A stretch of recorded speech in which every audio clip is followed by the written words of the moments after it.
We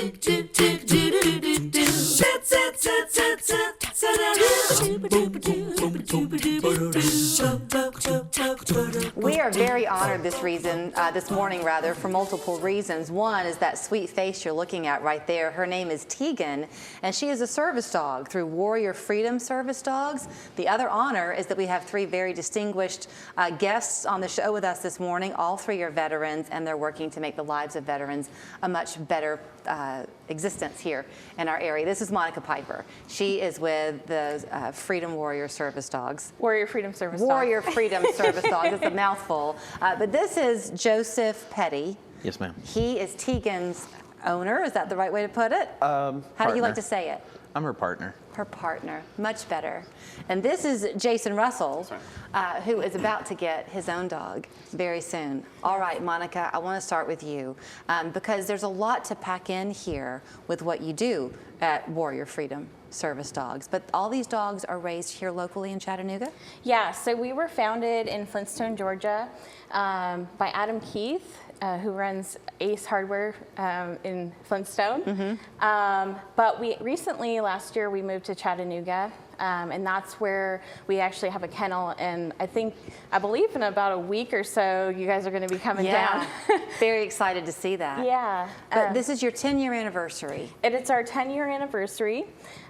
We have a Restoring Freedom Dinner Gala that's coming up to celebrate our 10-year since we've been a nonprofit. Yeah. So we've helped 33 veterans graduate through our program so far.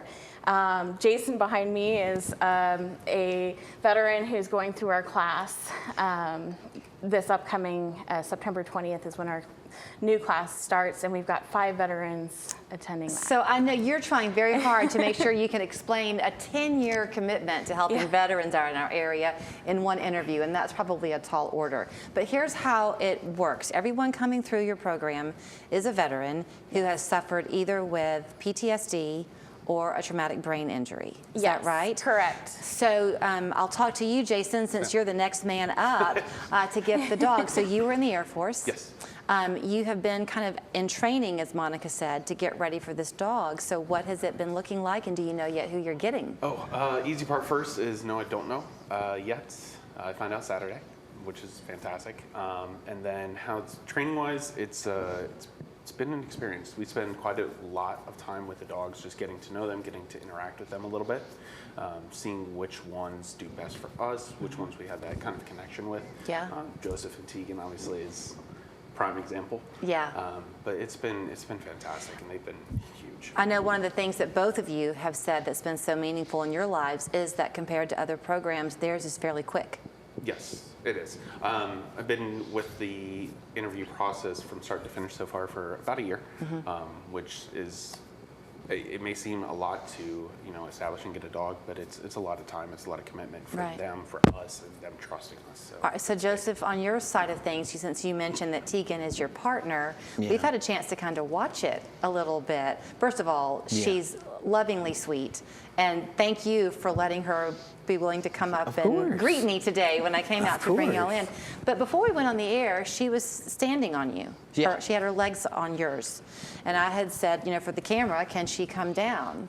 But she was doing something for you. Yeah, she was applying what's called pressure therapy, and she was noticing that I was starting to become a little overwhelmed. So what she'll do is she'll press her body against mine, and it releases chemicals inside my brain that help calm me down. Is that something that the two of you have worked on together, that Monica's crew kind of She just coached did it you on? naturally. Really? We don't know, I personally don't know how to train that into a dog. I've only ever seen one other dog do it naturally.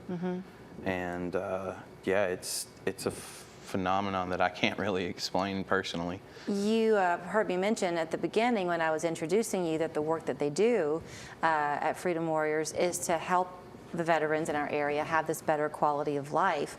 You were kind of filling me in a bit on your background, but you've kind of had a conversation with your wife to say, I think I could use some help. Yeah. And that's how you found her. That's originally how me and my wife ended up getting together, was I saw that she was a dog trainer and I was looking for a dog trainer. Was she a dog trainer through Freedom Warriors? She volunteered with them, and she also trained under their head trainer. Wow, that's a small world story, isn't it? I know, right? All right, so Monica, when you heard Jason talk about how kind of he gets to know a lot of the different dogs, did they kind of just naturally gravitate one to another, the dog and the veteran? It kind of depends. So yes, and sometimes there's a little bit more of a process than just that. One, when we get a veteran into our program, we find out what kind of needs that need to be met with a service dog. So.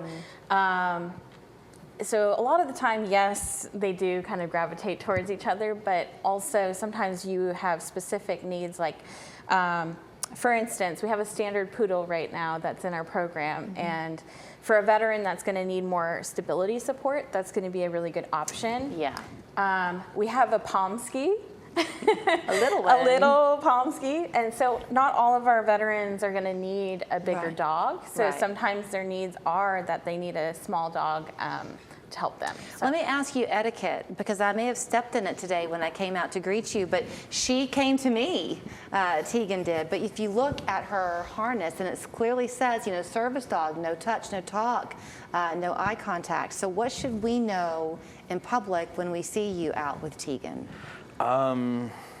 Ask is all I really ask, is just ask to pet, you know, ask to interact. I don't mind if you look at her. I don't mind if you, whisper sweet things to her, stuff like that. That doesn't bother me. I think it's cute. But ask the But individual ask veteran. if, she's comfortable with, interacting with you. Ask if she's distracted with working or something like that. Like, for instance, today, she knows her job is community outreach. So she knows that she gets to say hi to people, and she loves it. What are you most excited about, Jason, when you find out on Saturday? I think one of the biggest things is just kind of the stability and the normality that kind of goes back towards, what everybody else I feel like gets to kind of enjoy. Yeah. Tegan and Joseph, they've built a fantastic trust with each other, and I know that it helps Joseph quite a bit having Yeah. Tegan around, and I think that's the biggest thing for me is just kind of normality. Well, I didn't have time to get into a lot of the things that y'all have coming up, so let me just share with you real quickly as we show you their website. They have this great event called Challenge 22 coming up in Dunlap on September 27th. If you'll just go to warriorfreedom.org, you can find out more about it and sign up. It's a big fundraiser for them. And then the 10-year Restoring Freedom Gala that's coming up in October. And then we do go back out there at the end of the month to see them in action, and we cannot wait. So we'll have a more of a conversation in the weeks to come. Thank you all so much. Thank you for Thanks for having your us. service. Thank you.